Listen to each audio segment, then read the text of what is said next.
On the cold morning of Tuesday, February 23rd, 2010, in Baton Rouge, Louisiana, 25-year-old Tameka Anderson had set plans to purchase a used vehicle from a private seller.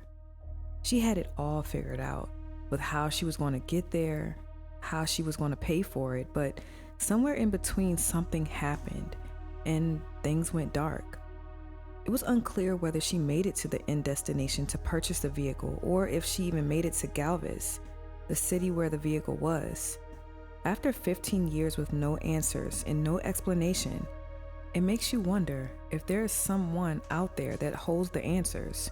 You know, street code. Perhaps someone close to her. Maybe not wanting to talk because they've seen something or know something.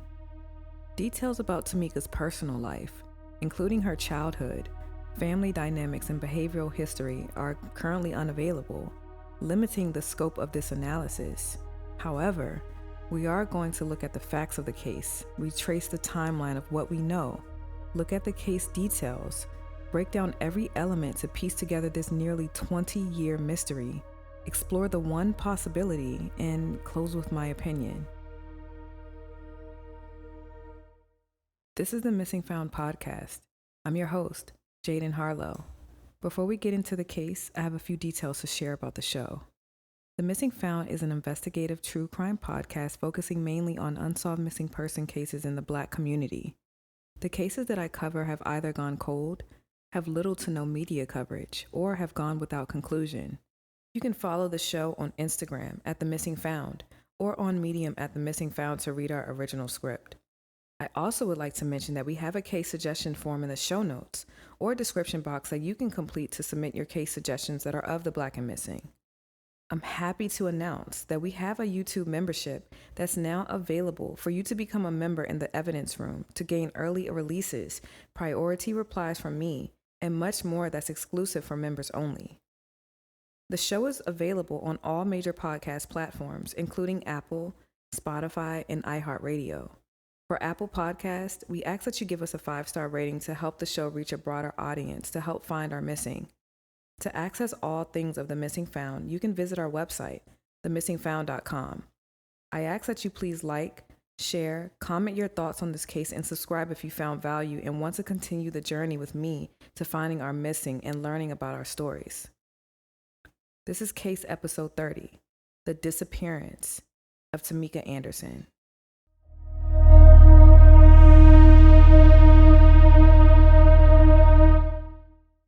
So who was Tameka? Tameka Anderson was born on December 8th, 1984 in Louisiana. We do know that she had siblings and had 2 boys, one being age 11 and age 2 at the time she disappeared. Tameka was a loving mother. She adored her 2 boys. In fact, her 11-year-old son, Malik Georgetown, was the last of her 2 sons to see her leave the house as he was about to prepare to get ready for school that morning. The case details. On the morning of February 23rd, Tameka had woke up to get ready to leave home to purchase a used vehicle in Galvez, Louisiana. Baton Rouge to Galvez is a little over 30 minutes away. On her way out of the house, she woke up her eldest son, Malik, to get ready for school and told him to lock the door after she leaves. Tameka was driven to her local credit union, the now defunct Telco Community Credit Union, located at 2226 Wooddale Boulevard in Baton Rouge. She went to the ATM and was said to have withdrawn $1,000. Later into the analysis, I have some questions that I want to pose to you about this $1,000 that was said that she had withdrawn that morning. It is assumed that she got back into the vehicle with the acquaintance that took her to the credit union, then was supposed to be headed to the location to purchase the used vehicle. The vehicle was never purchased. Things went dark and Tameka was deemed a missing person to her family once she failed to return that night. After failing to return home, her eldest son Malik had informed a relative that their mom hadn't returned home. The case facts. Though the case details are no better than they were when Tameka went missing 15 years ago, I want to go over some easy facts of what we know, and there are many. We know that Tameka received her income tax return, which is likely the money that she was going to use to purchase the car.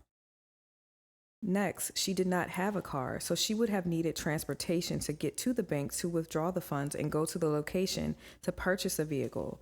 With knowing this fact, this meant she came in contact with someone upon walking out of her home into their vehicle to the credit union, since that is a solid lead that we have.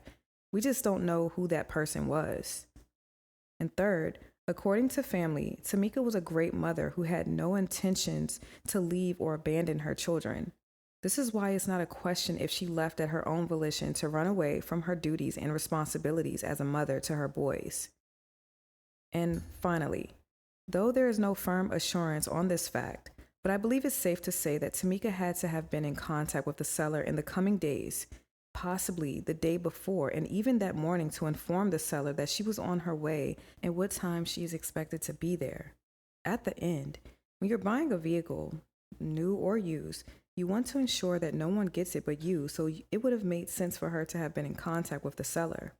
And this is all we know. Now, everything we don't know. How much the vehicle was being sold for. She had withdrawn $1,000, we know that, but what was the actual cost of the vehicle? Was it exactly $1,000 or was it more or less? This would help determine if she had money on her person. If the vehicle exceeded $1,000, then that would mean she had extra cash on her, which translates to a potential robbery. Regardless, Tameka had cash on her, at least $1,000. How did she get to the credit union?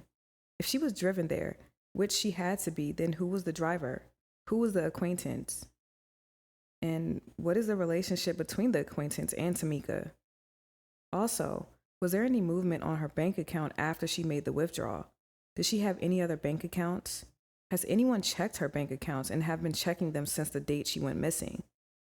Who knew she acquired her income tax return? Who was the seller in Galvez? Did she ever make it to the seller? How did she find the car for sale listing? Was it on Craigslist, a referral? It was made public that she was in contact with people while en route to the seller.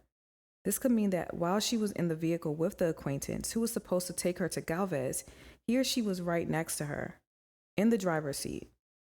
Who were the people in her life that she was communicating with by phone, and what time did those calls take place? Questions that we don't have answers to. The only way for us to examine those questions is to analyze them further. The case breakdown. I think the biggest question to all of this is the timeline. We don't really have a definite and solid timeline of her movement that past weekend, since she went missing on a Tuesday, the night before, and that morning, except her 11-year-old son Malik, who briefly communicated with her. On February 23, 2010, the day she was last seen, sunrise was at 6:52 a.m. Central Standard Time.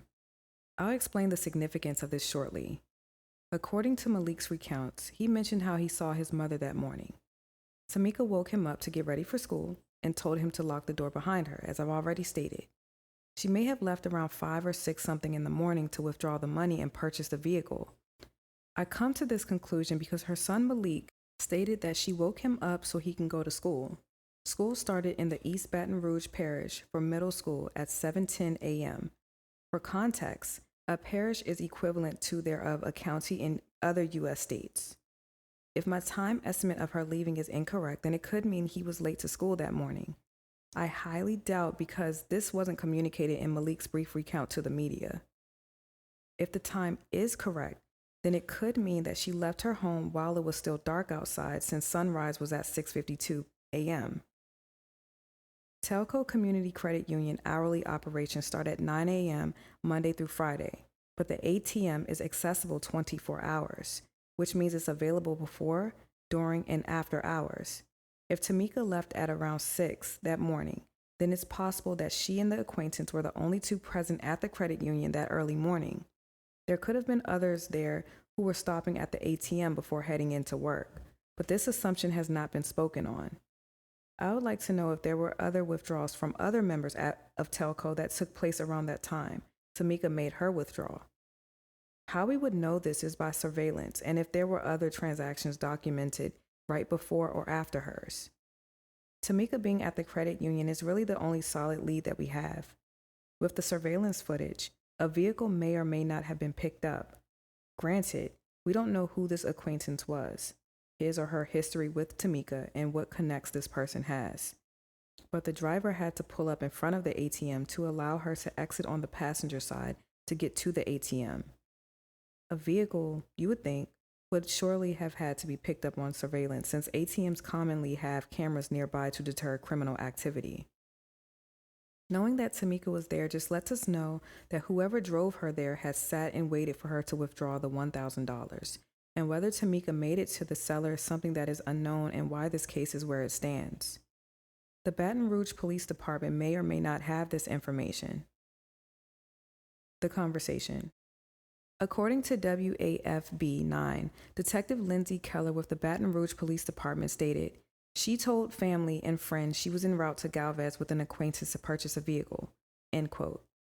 Because Tameka was on the phone with multiple family members and friends while in the presence of the acquaintance being driven to Galvez, it would be almost expected for Tameka to state who was taking her to the seller.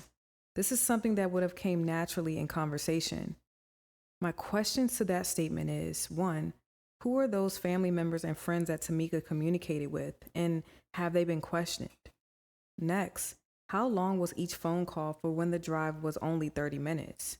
Well, it should have been to Galvez from Baton Rouge. And third, what time did she make the series of calls to these individuals? Fourth, what was the conversation like? Was there music in the background, or was there just silence?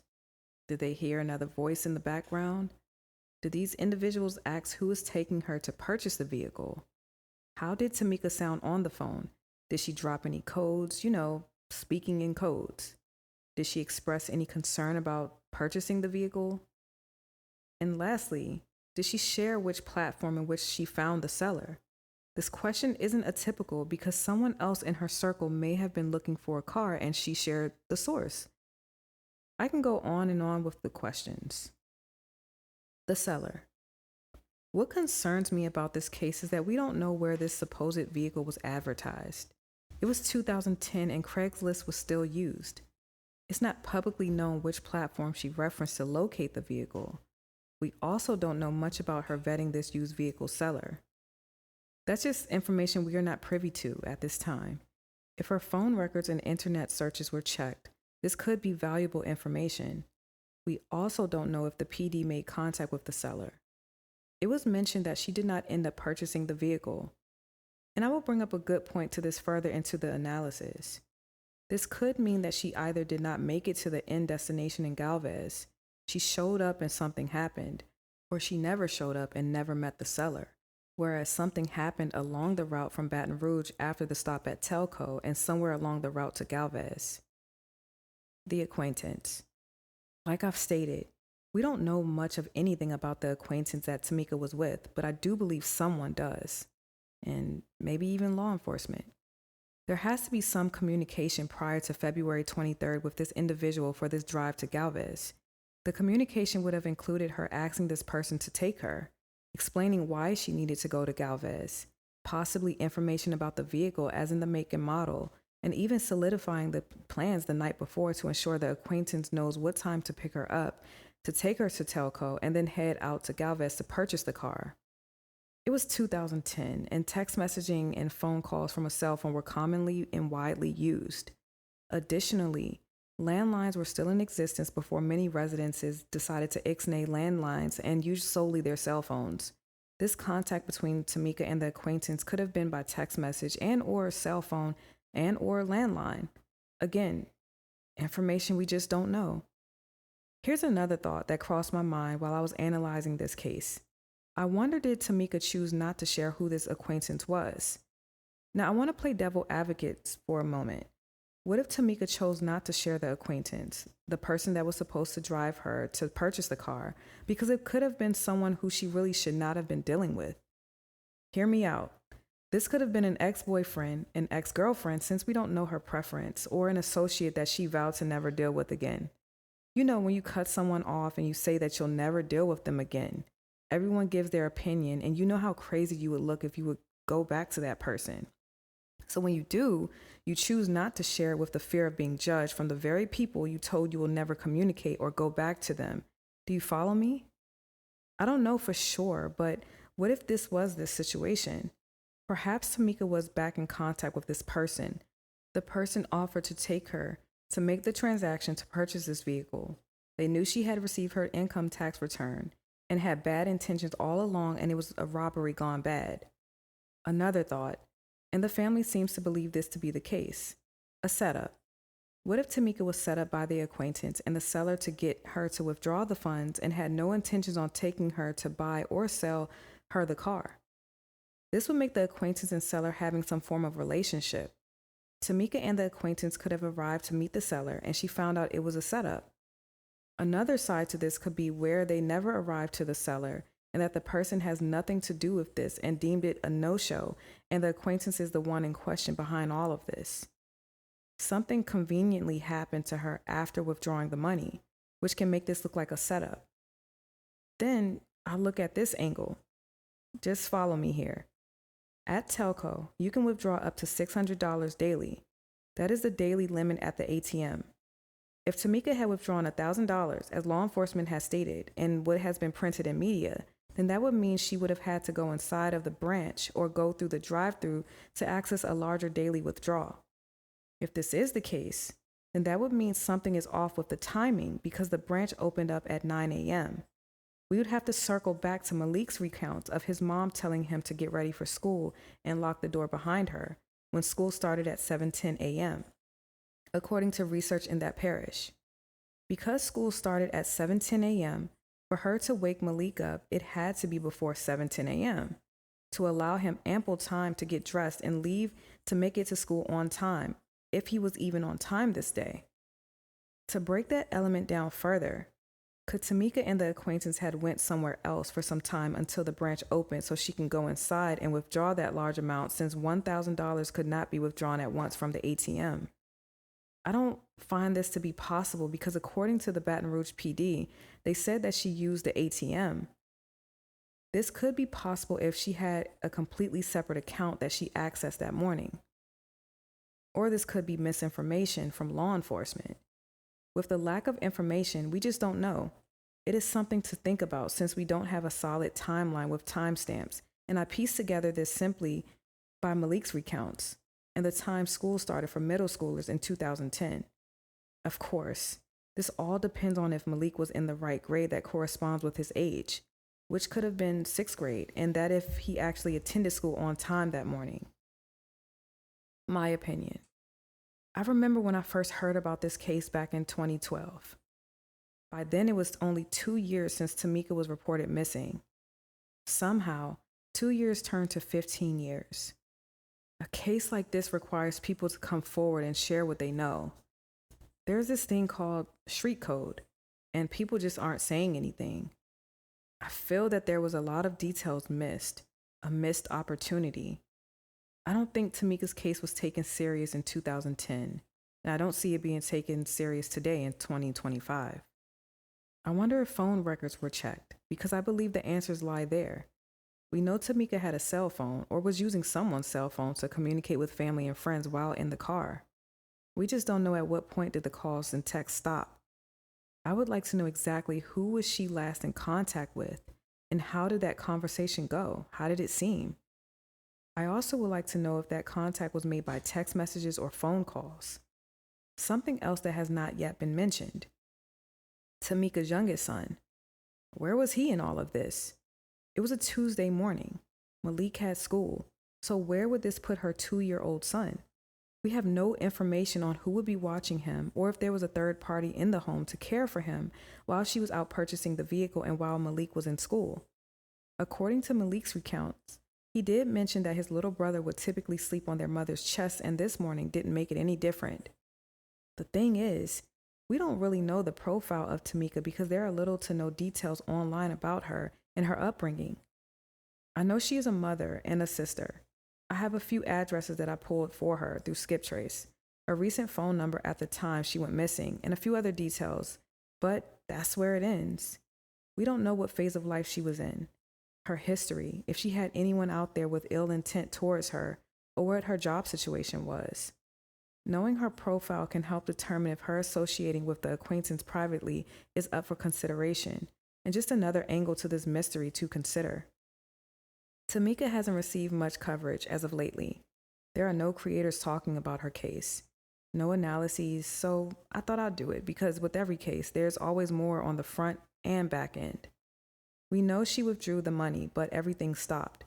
We don't know if she really withdrew the money from the ATM or actually went into the branch. Now, this is something that I've collected from media, but I find this either seems like misinformation or this just isn't correct. It was misquoted. I'm not sure if this came from the family or law enforcement, but I find it interesting because the daily limit was $600 that she could have withdrew, but it says that she withdrew 1,000. So either the timeline is incorrect or something else. We just don't know. After this analysis, I want the person or persons involved to know that we haven't forgot. We're still looking and we will find you. We will find the answers. I don't want this case to be overlooked like the hundreds, if not thousands of others out there. I just know that somewhere along the time she left her home to the end of the night that she didn't return home. Something is missing and there's a disconnect somewhere in the process. The only motive I can see in this is money. The one possibility to this case is a setup for robbery. She was carrying $1,000 on her. I also believe that this was someone that was close to her. It may even be someone who those closest to her knows. I want to leave you with this. Remember, it has been confirmed by law enforcement that she did not purchase the vehicle. However, we cannot confirm that she actually never made it to the location of the seller. In order for law enforcement to confirm that she did not purchase the vehicle from the seller, they had to have some know-all on who the seller was to make that confirmation by contacting the individual directly. The question remains is if law enforcement knows who the mystery acquaintance was, since they most likely knew who the seller was, but just don't have enough information and details to pin to this person. This individual should not be hard to find, and perhaps they're being held close to the investigation. Remember, I share these details so you can formulate your own opinion. I just tell a story that just so happens to involve a real person. Like I always say, until people start talking, we won't find answers. Just another cold case that gets swept aside. 15 years. A case like this needs immediate attention. Until then, this case will remain unsolved, quiet, and freezing cold.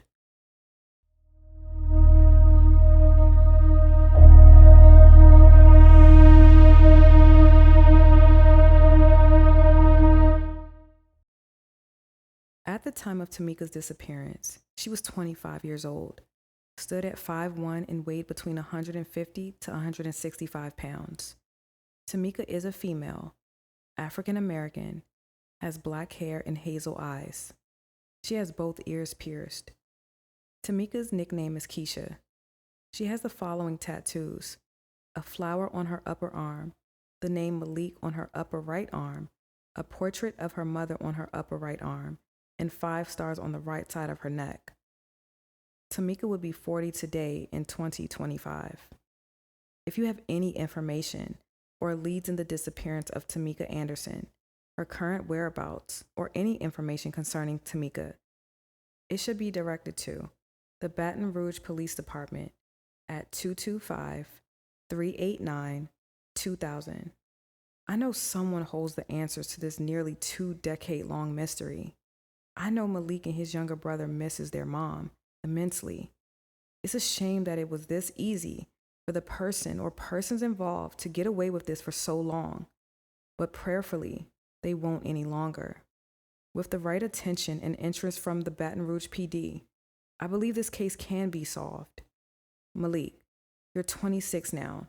I want you to know that I have not forgot about your mother, and I can only hope and pray my analysis can spark the attention to help reignite something in someone in the community to help resolve this case. As always, please be safe, be vigilant, and always be aware of your surroundings. May God bless and keep you all. She woke me up, and she was sleeping with him on her chest.